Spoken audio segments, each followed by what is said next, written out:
टुनटुनी एक गरीब माँ बाप की बेटी थी। इसी तरह उसके माँ बाप ने उसकी शादी जंगल में रहने वाले बंटी नाम के कबूतर से कर दी थी। कुछ दिनों बाद टुनटुनी के ससुराल वालों से दहेज की डिमांड करने लगी। देख टुनटुनी, अब तू जाकर अपने मायके से कुछ पैसे लेकर आ ताकि मेरा बेटा कोई अच्छा बिजनेस कर सके। माँ जी, मेरे माँ बाप तो बहुत गरीब है, कहाँ से वो पैसे देंगे? मैं कुछ नहीं जानती। अगर तुझे इस घर में रहना है तो तू जाकर अपने मायके से पैसे लेकर आ।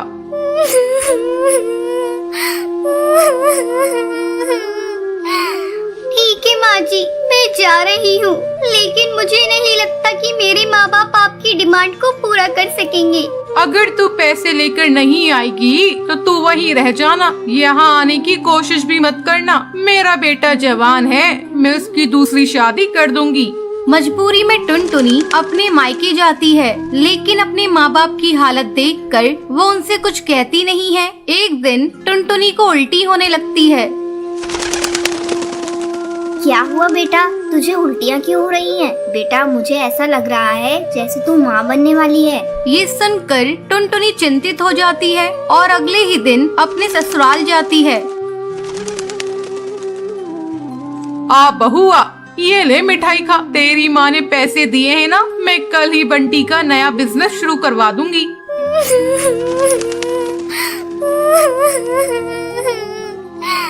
माँ जी, मेरे माँ बाप ने मुझे कोई पैसे नहीं दिए हैं। उनकी हालत देखकर मैं तो उनसे पैसों की बात ही नहीं कर पाई। तू यहाँ क्यों खड़ी है? चल निकल मेरे घर से। अब मैं अपनी बेटी की दूसरी शादी किसी पैसे वाली चिड़िया के घर में करूँगी। ऐसा कहकर टुनटुनी की सास बबली कबूतरी उसे धक्के मारकर घर से बाहर निकाल देती है। टुनटुनी रोती रोती अपने मायके जाती है और समय आने पर एक नन्ही चिड़िया को जन्म देती है। टुनटुनी दूसरों के घरों में झाड़ू पोछा करके अपनी बच्ची को पालने लगती है। ऐसे ही कई साल गुजर जाते हैं। एक दिन जब टुनटुनी की बेटी भूरी स्कूल से घर आती है। माँ, ये देखो मेरे जूते फट चुके हैं। मेरी सहेलियाँ मेरा मजाक उड़ाती हैं। मुझे नए जूते ला कर दो, तभी मैं स्कूल जाऊंगी। ठीक है बेटा, मैं ला दूंगी, लेकिन 1-2 दिन रुक जा। जैसे ही मुझे महीने के पैसे मिलेंगे मैं तुझे खरीद कर ला दूंगी। ठीक है माँ, मैं 2 दिनों तक इंतजार कर लूंगी। अगर तुमने मेरे नए जूते नहीं लाए तो फिर मैं स्कूल नहीं जाऊंगी। 2 दिनों बाद जब टुनटुनी भूरी के लिए जूते खरीद कर लाती है, भूरी उसे देखकर खुश हो जाती है। माँ, ये जूते तो बहुत सुंदर हैं। मैं अभी अपनी सहेली को दिखा कर आती हूँ। इसी तरह समय गुजरने लगता है। भूरी अब बड़ी हो जाती है। टुनटुनी को भूरी की शादी की चिंता सताने लगती है। अब भूरी शादी के लायक हो गई है, मुझे कोई अच्छा चिड़ा देखकर उसकी शादी कर देनी होगी। ऐसे में एक दिन भूरी टुनटुनी के पास आकर उसे बताती है। माँ, मैं नदी पार जंगल में काम करने वाली एक कालू कौवे से प्यार करती हूँ। तुम कहो तो मैं उसे लाकर तुमसे मिलवा दूँ। ठीक है बेटा, तुम्हारी जैसी मर्जी। अगर तू उस कौवे के साथ खुश है तो मैं भी खुश हूँ। भूरी उस कालू कौवे को टुनटुनी से मिलवाती है। जल्दी उन दोनों की शादी की तारीख पक्की हो जाती है। एक दिन भूरी जब अपने बॉयफ्रेंड कालू के साथ घूम रही थी, तभी उसके हवाई मोटर का एक्सीडेंट हो जाता है और इस हादसे में भूरी की आंखों की रोशनी चली जाती है। तब टुनटुनी डॉक्टर से कहती है।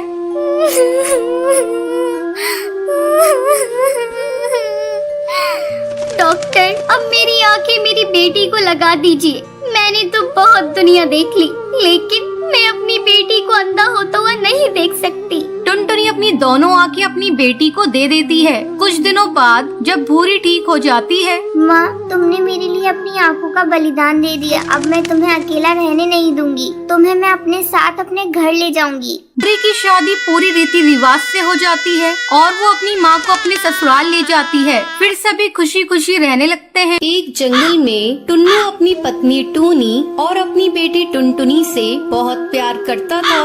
टूनी, मैं तुम दोनों के बिना जीने की कल्पना भी नहीं कर सकता। अगर मुझे कुछ हो जाए तो तुम मेरी बेटी का ख्याल रखना। हमारे आपके दुश्मन, आप ऐसी बातें क्यों करते हैं जी? आपकी उम्र तो 100 साल हो, आपको मेरी भी उम्र लग जाए। पापा, आपने मेरे लिए क्या लाया? बेटा, आज मैं तेरे लिए तेरी मनपसंद जूते लेकर आया हूँ। इसे पहनकर मुझे दिखाओ।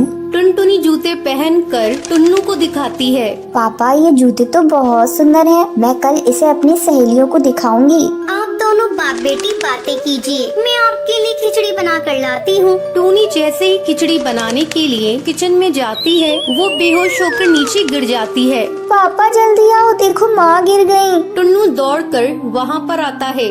अरे ये टोनी को क्या हो गया? मैं अभी डॉक्टर को लेकर आता हूँ। टुन्नू डॉक्टर को घर लेकर आता है। डॉक्टर टोनी का चेकअप करती है। बधाई हो, आपकी पत्नी माँ बनने वाली है। अब आपको इनका बहुत ख्याल रखना होगा।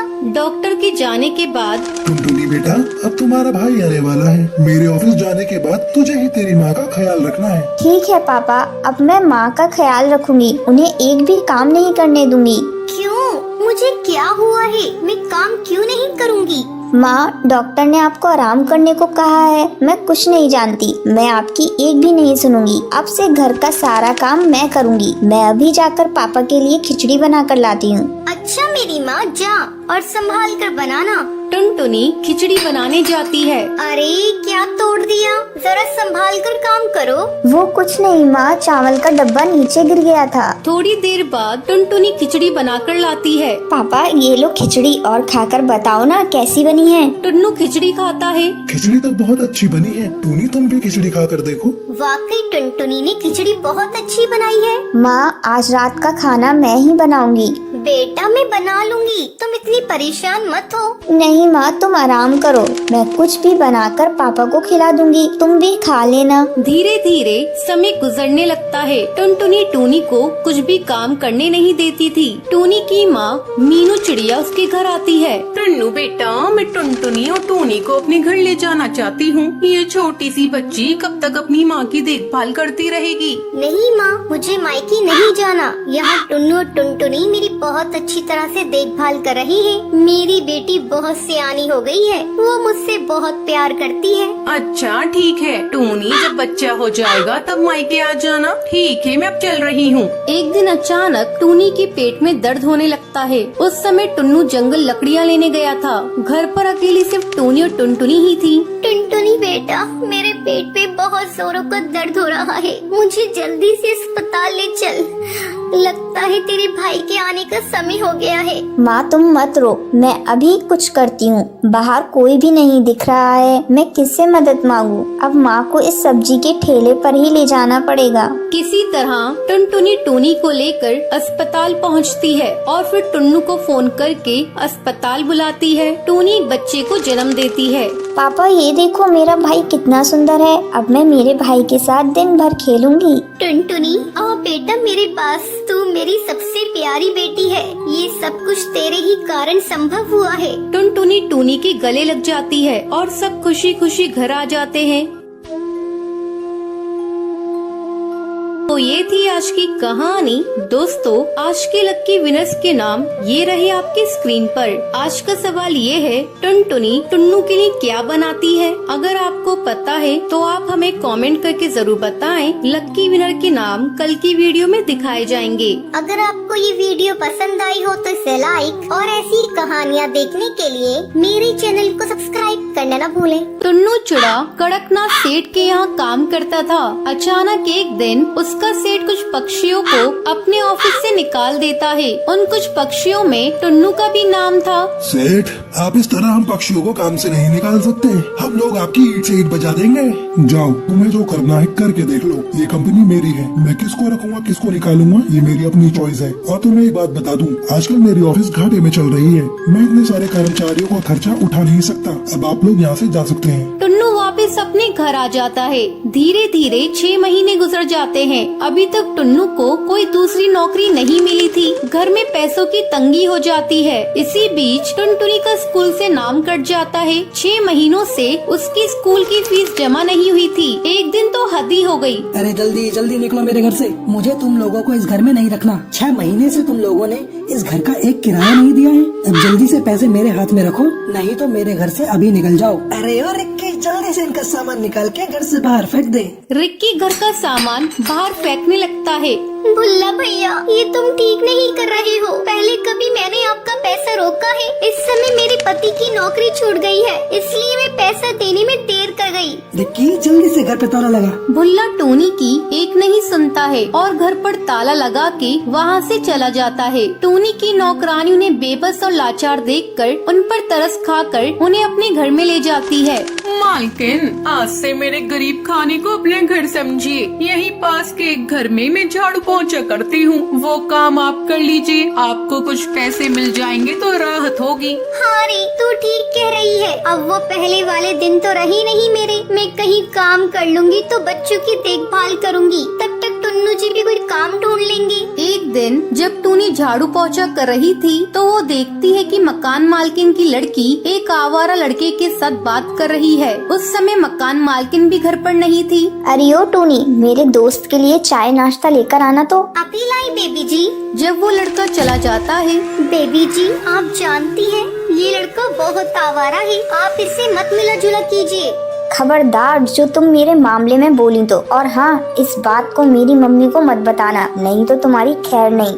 जब शाम को टूनी की मालकिन घर आती है तो बुलबुल टूनी की शिकायत उससे कर देती है। टूनी की मालकिन बिना कुछ सोचे समझे उसे घर से निकाल देती है। तब टूनी टुन्नू से कहती है, सुनो जी, मैं सोच रही हूँ क्यों न ठेले पर ये ढाबा खोल लिया जाए, लेकिन सोच रही हूँ इसके लिए पैसे कहाँ से लाऊं। टूनी, तुम चिंता मत करो, मैंने अपना हवाई मोटर गिरवी रखा था, मैं आज ही उसे जाकर बेच आता हूँ और तुम उस पैसों को लाकर ढाबा खोल लेना। हाँ जी, अगर भगवान ने चाहा तो अपने बुरे दिन जल्दी ही गुजर जाएंगे। आप जल्दी जाइए और जल्दी से पैसे लेकर आइए। टुन्नू अपना हवाई मोटर बेच देता है और उन पैसों से टूनी अपना ढाबा खोल लेती है। टूनी, तुम्हारे हाथ के बने कड़ी और चावल बहुत ही स्वादिष्ट है। आज तक मैंने ऐसे कड़ी और चावल कहीं नहीं खाए। हाँ हाँ बहन, तुम बिल्कुल सही कह रही हो और दाम भी बहुत कम है। धीरे धीरे टूनी के ढाबे पर भीड़ लगने लगती है। टूनी इतनी दयालु थी कि वो गरीबों को मुफ्त में खाना खिलाती थी। टूनी की अच्छी कमाई हो रही थी। एक दिन टूनी ढाबे का सामान लेने बाजार जा रही थी, तभी वो देखती है, अरे ये गुंडा मवाली तो मालकिन की बेटी से जबरदस्ती कर रहा है। मैं कैसे मालकिन की बेटी को इससे बचाऊं? टुन्नू को यहाँ फोन करके बुलाती हूँ। टूनी टुन्नू को फोन करके बुलाती है। क्या हुआ टूनी, तुम घबराई हुई क्यों? टुन्नू जी, आप ढाबे के पास पीपल वाली पेड़ पर आ जाइए। वहाँ एक गुंडा मालकिन की बेटी से बदतमीजी कर रहा है। साथ में 2-4 पुलिस वालों को लेते आइएगा। टूनी, तुम घबराओ मत, मैं अभी आया। टुन्नू जल्दी इंस्पेक्टर को लेकर वहाँ पहुँच जाता है। इंस्पेक्टर साहब, जल्दी से इस गुंडे को गिरफ्तार कर लीजिए। इंस्पेक्टर जल्दी से उस कालू बदमाश को गिरफ्तार कर लेता है। तब बुलबुल, टूनी बहन, मुझे माफ कर दे, मैंने तेरे साथ बहुत बुरा किया था। इतनी देर में बुलबुल की माँ भी वहाँ पहुँच जाती है। टूनी, आज तूने मेरी बेटी को बचाकर बहुत बड़ा उपकार किया है मेरे ऊपर। मैं भी तुम्हारे ऊपर एक उपकार करना चाहती हूँ। मैं अपना कुछ पैसा तुम्हारे ढाबे में लगाना चाहती हूँ। अब तुम एक ढाबे की जगह एक बड़ा होटल खोल लो। टूनी, ना मत कहना, मुझे बड़ी खुशी होगी। मालकिन, आज आपकी वजह से मेरा सपना साकार हुआ है। इस होटल का उद्घाटन आप ही करेंगी। हाँ हाँ टूनी, क्यों नहीं। तुम जैसे नेक और भली चिड़िया की मदद करके मुझे बहुत बड़ी खुशी मिली। अब बिना समय गवाए होटल का उद्घाटन करते हैं। टूनी के अब गरीबी के दिन कट चुके थे। अब वो हंसी खुशी अपने परिवार के साथ जीवन बिताने लगी थी।